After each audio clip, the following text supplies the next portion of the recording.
তৃণমূল ছাড়লেন মানস ভূঁইয়া। তৃণমূলের প্রাথমিক সদস্য পদে মানস ভূঁইয়া ইস্তফা দিয়েছেন। যে খবর আমরা চোখ রেখেছি, মানস ভূঁইয়া তৃণমূল ছেড়েছেন, তৃণমূলের প্রাথমিক সদস্য পদে তিনি ইস্তফা দিয়েছেন, অর্থাৎ তৃণমূলের লাগাতার ভাঙন।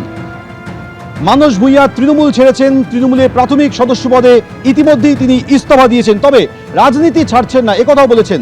সরাসরি কথা বলবো, অনির্বাণ বিশ্বাস আমাদের সঙ্গে রয়েছেন। অনির্বাণ, একদমই আজকে সন্ধ্যাবেলাতে কিন্তু তৃণমূল কংগ্রেসের দলনেত্রী মমতা বন্দ্যোপাধ্যায় তাকে কিন্তু তিনি হোয়াটসঅ্যাপ মেসেজ করেন এবং সেখানে মেসেজ করে তিনি জানিয়ে দেন যে তৃণমূল কংগ্রেসের যে প্রাথমিক সদস্য পদ, সেই সদস্য পদ থেকে কিন্তু তিনি পদত্যাগ করছেন এবং তিনি জানিয়ে দেন যে তার এই মেসেজ পাওয়ার তক্ষুনি সেই সময় থেকে কিন্তু তিনি উইথ ইমিডিয়েট ইফেক্ট সেখান থেকে কিন্তু তিনি পদত্যাগ করছেন।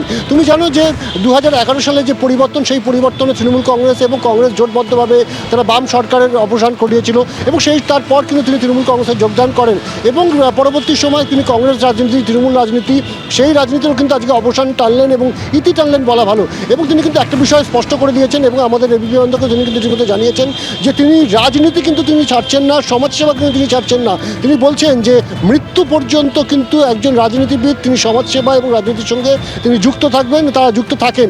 স্বাভাবিকভাবে এখন প্রশ্ন হচ্ছে যে এই মানস ভূঁইয়া যিনি সবং থেকে বারবার জিতে এসেছেন, কঠিন সময়ে লড়াই করেছেন, এমন একটা পরিস্থিতি দাঁড়িয়ে তার 2026 নির্বাচন তিনি হেরে গিয়েছেন, সেই জায়গায় দাঁড়িয়ে তিনি পদত্যাগ করলেন দলের প্রাথমিক সদস্য পদ থেকে এবং এখন তার রাজনৈতিক ভবিষ্যৎ কী হবে এটা নিয়ে কিন্তু জল্পনা। কারণ তোমার মাথা থাকবে যে আজ থেকে ঠিক 2 সপ্তাহ আগে মানস ভূঁইয়া তিনি কিন্তু মুখ্যমন্ত্রী শুভেন্দু অধিকারীর ভূয়সী প্রশংসা করেছিলেন। তিনি কিন্তু বলেছিলেন, কিছুদিন আগে মানস ভূঁইয়া ঠিক কি বলেছিলেন আমরা শুনবো।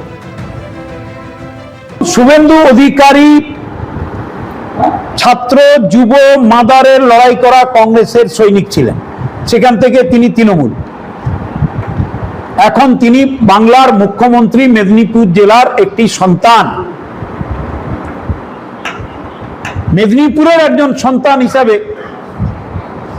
আমি দেখি তাকে, ভালো লাগে, গর্বিত হই। অনির্বাণ, কিছুদিন আগেই মানস ভূঁইয়া শুভেন্দু অধিকারীর প্রশংসা করেছিলেন, সেক্ষেত্রে তার পরবর্তী গন্তব্য কি হতে পারে সে বিষয়ে কিছু বলেছেন? দেখো, মানস ভূঁইয়া এখনো পর্যন্ত স্পষ্ট করেননি, তবে আগামী 2-1 দিনের মধ্যেই কিন্তু তিনি স্পষ্ট করে দেবেন। এবং যেটা সবচেয়ে উল্লেখযোগ্য বিষয়, যে বক্তব্য আমরা কিছুক্ষণ আগে এই পর্দায় শোনালাম দর্শকদেরকে, ঠিক 2 সপ্তাহ আগে মানস ভূঁইয়া কিন্তু শুভেন্দু অধিকারীর ভূয়সী প্রশংসা করেছিলেন। মেদিনীপুরের সন্তান হিসেবে মুখ্যমন্ত্রীর প্রশংসা তিনি করেন এবং তার পাশাপাশি তিনি বলেন যে মেদিনীপুর থেকে এমন একজন রাজনীতিবিদ তিনি উঠে এসেছেন যার কিন্তু লড়াই রয়েছে, সংগ্রাম রয়েছে এবং তিনি খুব জেদি একজন রাজনীতিবিদ। ফলত তারকে নিয়ে কিন্তু তিনি গর্ববোধ করেছিলেন। ফলত একটা বিপরীত সৌজন্য, রাজনীতির সৌজন্য কিন্তু আমরা মানস ভূঁইয়ার কাছ থেকে দেখেছিলাম শুভেন্দু অধিকারীকে কেন্দ্র করে। এখন দেখার যে আগামী 2-1 দিনের মধ্যে মানস ভূঁইয়া তিনি কী সিদ্ধান্ত নেন। তিনি কি আবার তার পুরনো ঘর, সেই কংগ্রেসে তার ঘর বা পিছিয়ে হবে, নাকি তিনি তার সম্পূর্ণ ভিন্ন যে রাজনীতির মতাদর্শের উল্টো দিকে গিয়ে তিনি বিজেপিতে যোগদান করবেন। এখন দেখার সেটাই যে মানস ভূঁইয়ার রাজনৈতিক ভবিষ্যৎ কী হতে চলেছে। তবে একটা বিষয় স্পষ্ট যে 2026-এ তৃণমূল কংগ্রেসের যে শোচনীয় হার, সেই হারের পর মানস ভূঁইয়া তিনি নিজেও কিন্তু কোথাও গিয়ে বুঝতে পেরেছিলেন যে তৃণমূল কংগ্রেসের সঙ্গে যুক্ত থাকলে তার রাজনৈতিক ভবিষ্যৎ হয়তো সেটা খুব বেশি দিন এগোতে পারবেন না। সেই জায়গায় দাঁড়িয়ে আজকে তিনি দলের প্রাথমিক পদ তিনি ছাড়লেন এবং সেই জায়গায় শুধু ছাড়লেন তাই নয়, এবং তিনি লিখেও দিলেন, দলনেত্রীকে জানিয়েও দিলেন যে উইথ ইমিডিয়েট এফেক্ট তিনি কিন্তু সদস্যপদ ছেড়ে দিচ্ছেন। অর্থাৎ এটা নিয়ে কিন্তু কোনো জোরাজুরি করার জায়গা নেই। একদিকে যখন তৃণমূল কংগ্রেসে আমরা দেখতে পাচ্ছি যে একের পর এক বিধায়ক তারা বিদ্রোহী হয়ে বিধানসভার অন্দরে তারা কিন্তু আলাদা বিরোধী দলনেতা এবং চিফ হুইপের মতন পদ তারা পেয়ে গিয়েছেন, ঠিক তখন আমরা দেখতে পাচ্ছি যে যারা পার্লামেন্টের অর্থাৎ সংসদীয় যে দল রয়েছে, সেই সংসদীয় দলের বড়সড় ভাঙন দেখা যাচ্ছে। 20 জন সাংসদ তারা একদিকে চলে গিয়েছেন, রাজ্যসভার একের পর এক সাংসদ তারা পদত্যাগ করছেন। ঠিক সেই পরিস্থিতিতে দাঁড়িয়ে প্রাক্তন সেচ মন্ত্রী মমতা সরকারের অন্যতম বিশ্বাসভাজন মন্ত্রী হিসাবে যে মানুষ যাকে চিনত, সেই মানস রঞ্জন ভূঁইয়া, সেই মানস ভূঁইয়াও কিন্তু আজকে দল থেকে পদত্যাগ করলেন এবং তিনি কিন্তু খুব উল্লেখযোগ্যভাবে একটি মন্তব্য করেছেন যে রাজনীতির মানুষ, সেই রাজনীতির মানুষেরা কখনো তারা মৃত্যু পর্যন্ত তারা রাজনীতির সঙ্গে যুক্ত থাকেন, সমাজসেবার সঙ্গে যুক্ত থাকেন। এখন দেখার যে মানস ভূঁইয়া তিনি আজকে তৃণমূল কংগ্রেস ছেড়ে দিলেন, এর পরবর্তী পর্যায়ে তিনি বিজেপিতে যোগদান করেন, নাকি তিনি কংগ্রেসের ঘর ওয়াপসি হয়। এবং বিজেপিতে যোগদানের একটা জল্পনা কিন্তু থাকছেই, কারণ 2 সপ্তাহ আগেই আমরা দেখেছি যে মানস ভূঁইয়া শুভেন্দু অধিকারী রাজ্যের মুখ্যমন্ত্রীকে নিয়ে ভূয়সী প্রশংসা করেছিলেন এবং সেই প্রশংসা কিন্তু এই জল্পনাকে আরও খানিকটা উস্কে দিচ্ছে বলা যায়।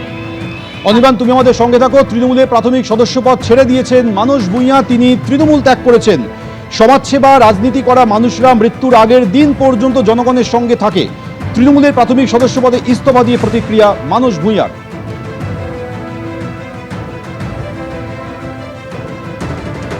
মানস ভূঁইয়া তিনি তৃণমূলের প্রাথমিক সদস্য পদ থেকে ইস্তফা দিয়েছেন, অর্থাৎ তৃণমূল ছেড়েছেন মানস ভূঁইয়া। সমাজসেবা রাজনীতি করা মানুষরা মৃত্যুর আগের দিন পর্যন্ত জনগণের সঙ্গে থাকব।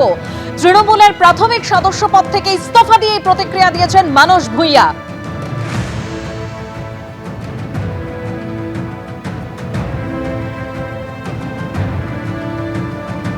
তৃণমূল ছাড়লেন মানস ভূঁইয়া, তৃণমূলের প্রাথমিক সদস্য পদ থেকে ইস্তফা দিয়েছেন তিনি। এবিপি আনন্দ, এগিয়ে থাকে, এগিয়ে রাখে।